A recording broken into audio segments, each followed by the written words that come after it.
Rasulullah melarang kita untuk mengkultuskan, bahkan beliau yang sangat dimuliakan oleh Allah, beliau terbebas dari dosa pun Rasulullah melarang kita untuk mengkultuskan beliau. Maka Nabi mengatakan bahaya kultus ini, iyyakum wal ghulu fiddin. Hei, hati-hati kalian berlebih-lebihan dalam beragama, termasuk mengkultuskan tokoh agama, mengkultuskan agama tertentu, berlebih-lebihan fanatisme. Maka fa innama ahlaka man kana qablakum al-ghulu fiddin. Karena begitu banyak orang-orang sebelum kalian dulu hancur gara-gara kultus, gara-gara melebih-lebihkan penghormatan, melebihi yang seharusnya diizinkan oleh Allah. Oleh karenanya Islam ketika memandang bagaimana cara kita memuliakan orang itu, standarnya jelas sekali.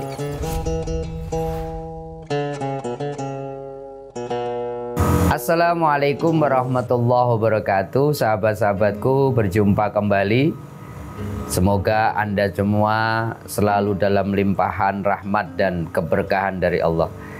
Kita akan membincangkan sesuatu yang viral akhir-akhir ini tentang satu film yang diproduksi oleh negara tetangga kita Malaysia. Judulnya Bid'ah, ya. Tokohnya Walid, yang sehingga kemudian itu menjadi sebutan lah, kalau ada orang yang aneh-aneh itu sebenarnya Walid loh gitu. Ini membincangkan tentang betapa di film itu ada kultus yang berlebih-lebihan kepada individu. Kebetulan itu adalah tokoh agama yang kemudian gara-gara kultus itu logika kemudian menjadi mati. Mereka mau melakukan apapun demi kemudian menyenangkan sang kiai atau sang tokoh spiritual itu. Bahkan kadang-kadang tidak masuk logika mereka. Maka kita akan membincangkan bagaimana Islam melihat kultus, sesuatu yang meletakkan orang atau tokoh secara berlebih-lebihan, baik lewat ucapan maupun tindakan. Karena Rasulullah sendiri ternyata melarang kita lewat hadis riwayat Bukhari untuk mengkultuskan, bahkan memuliakan beliau terlalu berlebih-lebihan. Rasulullah mengatakan, la tuduruni kama atratin nasara Isa ibnu Maryam. Jangan kalian memuliakan, mengkultuskan aku sebagaimana orang-orang Nasrani telah mengkultuskan Isa ibnu Maryam. Fa innama ana abdu. Rasulullah bahkan mengatakan, saya ini sesungguhnya cuman hambanya Allah. Fakulu, maka sebutlah aku itu Abdullah wa Rasuluh. Saya hanya sebagai hamba Allah dan Rasulnya. Dalam kesempatan yang lain Rasulullah juga mengingatkan, ya Yohanes, wahai sekalian manusia, qulu biqaulikum, berkatalah kepadaku, perlakukan aku ya sewajarnya saja. Walastahwiyannakum asyaiton, jangan engkau terbujuk oleh rayuan setan, godaan setan. Untuk apa? Untuk mengkultuskan manusia atau apapun melebihi perlakuan kita yang sejatinya untuk Allah Subhanahu wa taala. Ana Muhammad Abdullah wa Rasuluh. Saya ini cuman Muhammad, kata Kanjeng Nabi. Saya ini cuman hambanya. Saya ini cuman rasulnya. Ma uhibbu an tarfa'uni fauqa manzilati allati anzalallahu azza wa jalla. Oleh karenanya saya tidak suka, kata Kanjeng Nabi, kalian meninggikan aku, mengkultuskan aku, memuja aku melebihi tempatku yang telah Allah tempatkan buat diriku. Rasulullah sendiri mengatakan, saya ini cuman hamba Allah, saya ini cuman utusannya, saya ini Muhammad. Jangan kau letakkan aku di tempat yang melebihi apa yang Allah telah tetapkan atau tempatkan aku di hadapan Allah. Dari hadis ini Rasulullah kemudian melarang kita untuk mengkultuskan, bahkan beliau yang sangat dimuliakan oleh Allah, maksum, beliau terbebas dari dosa pun Rasulullah melarang kita untuk mengkultuskan beliau. Maka Nabi mengatakan bahaya kultus ini, iyyakum wal ghulu fiddin. Hei, hati-hati kalian berlebih-lebihan dalam beragama, termasuk mengkultuskan tokoh agama, mengkultuskan agama tertentu, berlebih-lebihan fanatisme. maka fa inna ma ahlaka man kana qablakum alghu fiddin. Karena begitu banyak orang-orang sebelum kalian dulu hancur gara-gara kultus, gara-gara melebih-lebihkan penghormatan melebihi yang seharusnya diizinkan oleh Allah Subhanahu wa taala. Oleh karenanya Islam ketika memandang bagaimana cara kita memuliakan orang itu standarnya jelas sekali. Standarnya 51 surat Ad-Dariyat ayat 56 bahwa semua makhluk Allah termasuk manusia itu kedudukannya sama. Apa itu? Yaitu wa ma khalaqtul jinna wal insa illa liya'budun. Kita ini semua cuma hamba Allah. Identitas sejati kita itu cuma hamba, budak, tidak siapa-siapa, bukan siapa-siapa. Maka meletakkan orang melebihi kedudukan sebagai hamba sudah termasuk kultus. Kemudian banyak orang bertanya, apakah nggak boleh memuliakan guru kita, memuliakan orang tua kita, memuliakan oleh yang lebih tua? Boleh, tetapi memuliakannya bukan memuliakan individunya, tapi kita menghormati akhlaknya, menghormati prestasinya, tetapi dalam batas-batas yang kemudian dibolehkan. Karena di mata Allah semua orang sama. Yang membedakan kita di mata Allah hanyalah seberapa kita berkontribusi maksimal kemudian untuk kebanyakan orang, bahkan untuk semesta. Dalam bahasa surat Al-Hujurat itu inna akramakum indallahi atqakum. Sesungguhnya kemuliaan kalian, derajat kalian itu tergantung ketakwaan kalian. Ketakwaan itu kan bagaimana seseorang melibatkan Allah dalam semua momen kehidupannya, dan ketakwaan adalah seberapa kalian punya peran positif sebagai khalifah Allah di muka bumi. Maka surat Al-Hujurat ayat 13 itu kan konteksnya luar biasa. Ya ayuhan nas, wahai manusia, inna khalaqnakum min dzakari wa unsa. Kalian semua diciptakan dari laki-laki dan perempuan, wa ja'alnakum syu'uba wa qabail. Jadi konteksnya kalian dijadikan berbangsa-bangsa, bersuku-suku untuk apa? Lita'arofu, untuk saling kenal, saling membantu, saling mensupport, saling melindungi, saling bekerja sama. Tetapi dalam konteks lita'arofu itu tidak boleh ada yang merasa paling tinggi karena urusan-urusan yang bersifat duniawi. Maka Allah mengatakan standar ta'aruf seseorang adalah inna akramakum indallahi atqakum.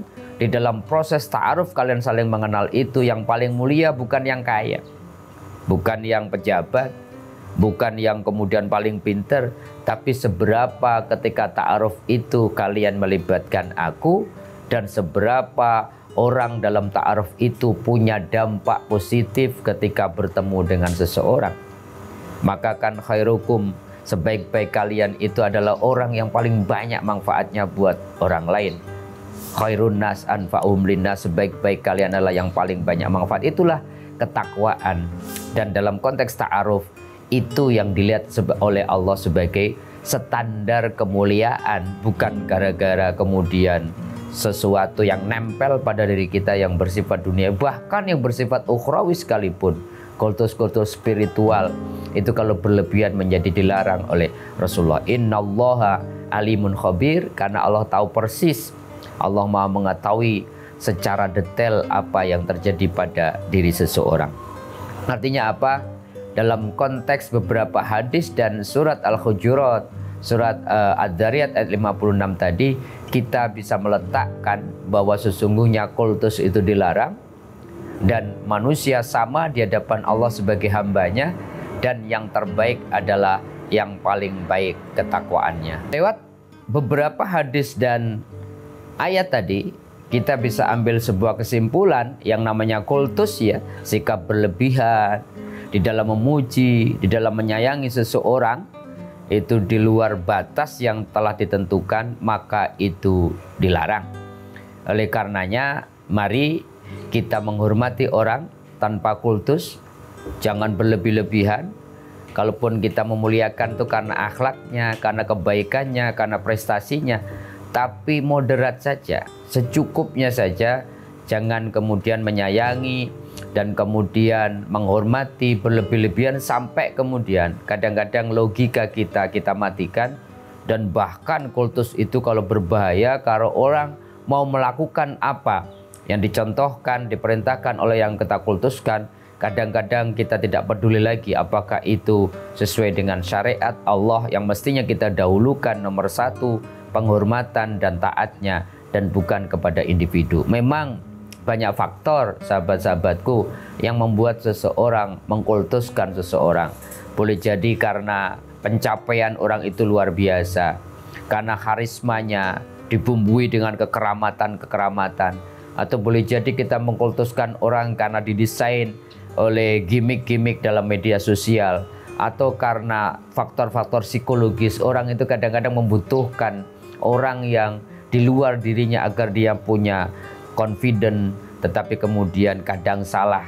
Dia mencari ketenangan kepada sesuatu yang bersifat makhluk lagi, yang kita tahu makhluk tempatnya salah dan lupa. Atau kan boleh jadi karena pengaruh kelompok, kemudian karena pengaruh budaya. Banyak faktor orang mengkultuskan, tidak saja manusia tapi mengkultuskan benda atau pikiran-pikiran seseorang. Tetapi ternyata Islam melarang itu.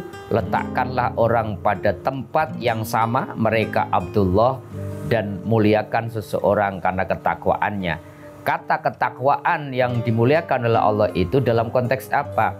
Muliakan orang karena akhlaknya, karena prestasinya, karena kebaikan-kebaikannya. Tetapi tidak boleh kecintaan kita kepada makhluk itu melebihi kecintaan kita kepada Allah. Surat Al-Baqarah 165 mengabarkan kepada kita satu rumusan dan batasan. Wa minan nasi mayyattakhidu min dunillahi andada yuhibbunahum ka hubbillah walladzina amanu asyaddu hubbalillah.